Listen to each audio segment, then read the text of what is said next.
amiguinhos e amiguinhas, cafeína chegando para alegrar ou não o dia de vocês, a depender do humor de vocês, do tema. E como estamos às vésperas das eleições, precisamos falar disso, já que há o maior burburinho no mercado nesse período. Entre a eleição, sai a eleição, a volatilidade fica, né, nesse período, não tem como.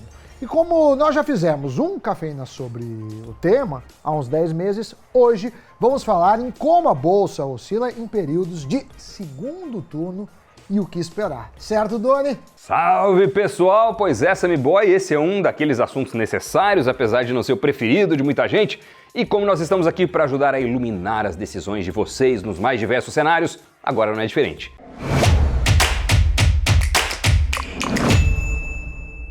Analisando apenas segundos turnos presidenciais, nós tivemos 6 desde 1989. Os 2 anos em que a Bolsa teve desempenho negativo após o resultado final do segundo turno foram os anos de 2010 e 2014, anos em que Dilma Rousseff foi eleita.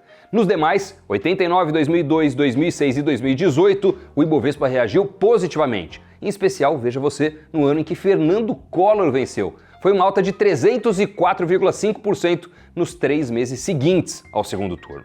Olhando pelo retrovisor, em 2002, quando o Lula foi eleito pela primeira vez, o mercado ficou bem estressado. A taxa nominal de câmbio, que encerrou 2001 a 2,31, chegou perto dos R$ 4,00 em outubro do ano seguinte, entre o primeiro e o segundo turno. A Bolsa recuou 17% em todo 2002 e só nos 3 meses anteriores à eleição, a queda acumulada foi de 12%.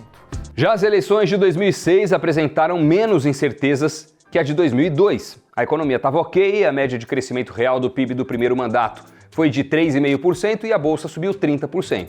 Mas em 2010, o Ibovespa teve queda de mais de 5% após o segundo turno. Esse ano foi quando a Dilma foi eleita, cenário que se repetiu em 2014. Incertezas e acirramento entre os candidatos. Era PT contra PSDB, Dilma contra Aécio. Ela foi reeleita e o Ibovespa caiu 6,4% nos 3 meses seguintes ao segundo turno. Só que o ambiente econômico de 2014 já não era tão positivo como em anos anteriores. O PIB ficou em 0,5% e aí que começou o processo de recessão no Brasil, né? Daí em diante, conforme a FGV. A recessão durou entre o segundo TRI de 2014 e o quarto TRI de 2016. Já 2018 foi o ano em que a Bolsa melhor reagiu após o segundo turno, né, tirando o período Collor. A alta foi de 11,3% nos 3 meses seguintes à eleição de Bolsonaro. O cenário atual é diferente do visto nas últimas eleições. E além disso, a Bolsa não é negociada apenas com ativos que são afetados pela eleição.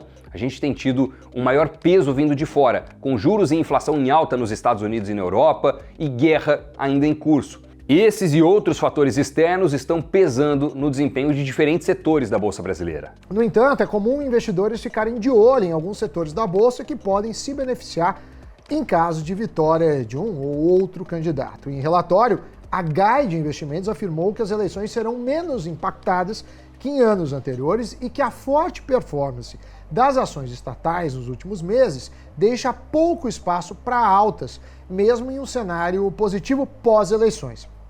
Por outro lado, existe espaço, segundo a Guide, para quedas em cenário negativo. Segundo os analistas Fernando Siqueira, Vitor Beruti e Rafael Pacheco, apesar do Ibovespa estar, na visão deles, no meio do caminho, entre as eleições de 2014 e 2018, as estatais estão em patamares melhores do que em 2014. Como a eleição está em aberto e alguns candidatos mostram interesse em fazer mudanças dentro dessas empresas, a incerteza é considerável. E por isso, alguns analistas indicam que o ideal é esperar para apostar nos papéis. Acredita-se que tem muitas diferenças entre as estatais hoje e em 2014.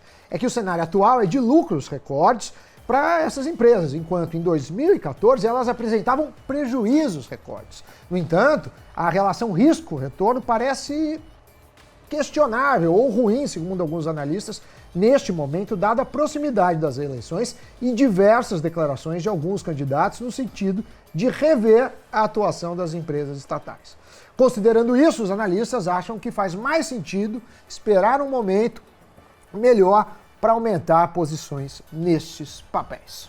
E em momentos de alta volatilidade, juros em 2 dígitos e aumento da aversão a risco, aumenta a necessidade do investidor buscar por empresas resilientes, com resultados que conseguem ser crescentes em praticamente qualquer cenário, de preferência que estejam também negociando a preços atraentes.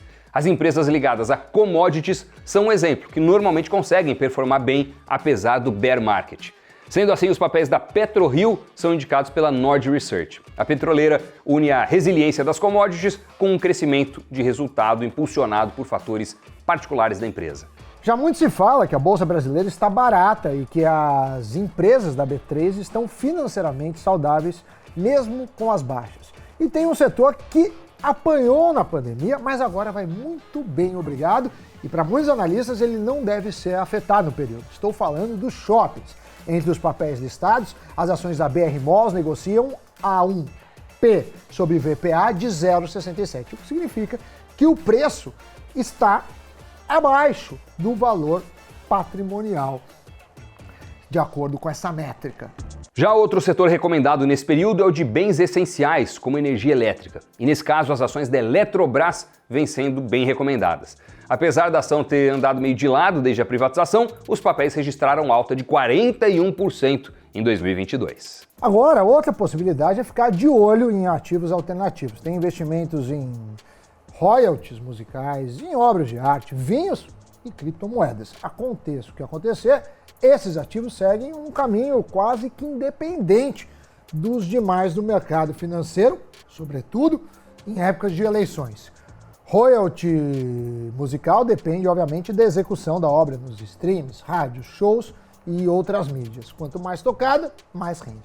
Já a obra de arte é um segmento com outra lógica, voltado à classe alta, e as obras de arte, Doni, independem muitas vezes das condições econômicas do país, né? Dependendo do bem, você está falando de poucos potenciais compradores.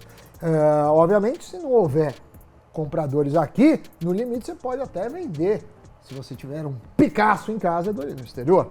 Tem inclusive plataformas especializadas, e um exemplo é a Hearst Capital, mas vale pesquisar bem antes. A gente já fez um programa sobre isso, pessoal. Já quanto ao setor cripto, por mais volátil que ele seja, os ativos digitais não sofrem influência das eleições, né? A fala de um político aqui no Brasil pode até fazer o real se desvalorizar perante o dólar ou vice-versa, mas vai ter impacto zero ou quase zero nas cotações das criptomoedas, que estão muito mais atreladas à compra e venda no mercado internacional. Enfim, esperamos ter ajudado de alguma forma, mas conta pra gente. Se vocês já fizeram algum balanceamento na carteira de vocês, como anda o seu apetite ao risco e como vocês estão vendo esse movimento eleitoral? É hora de esperar ou é hora de mandar ver? Exatamente, Sammy Boy. Não fazer nada também é uma decisão e às vezes pode até ser uma decisão das boas. E agora vamos saber o que aconteceu no mundo? É o Giro de Notícias. A CVM intimou o mercado Bitcoin a esclarecer sobre uma oferta de tokens de renda fixa. O órgão diz que a corretora cripto pode sofrer ações por suposta irregularidade em ofertas de tokens que prometem rendimentos anuais garantidos. As recentes ofertas de tokens de renda fixa fizeram sucesso junto aos clientes da exchange, no atual ciclo de baixa que afeta o mercado cripto. E os fundos de ações europeus registraram os maiores resgates em 10 anos. São quase 8 meses seguidos de saídas que totalizam 98 bilhões de dólares, segundo o Citigroup. A economia europeia está à beira de uma recessão provocada por inflação, aumento de juros e crise de energia. As emissões de gases de efeito estufa ligadas à mineração de Bitcoin caíram 14,1% em 2022, apontou a Universidade de Cambridge. Os 48,35 milhões de toneladas de emissões registrados apenas neste ano representa 0,1% de todas as emissões globais de gases de efeito estufa. É cerca da metade das emissões ligadas à mineração de ouro, que chegam a 100,4 milhões. Muito obrigado por nos acompanhar até aqui, obrigado por deixar seu like, sua manifestação em forma de comentário, muito obrigado também por se inscrever no nosso canal Invest News, pessoal, isso é super importante para que a gente continue trazendo sempre muitos conteúdos, sempre melhores e principalmente sempre de graça. Obrigado, viu? Valeu, Sammy Boy, até o próximo programa. Tchau, tchau.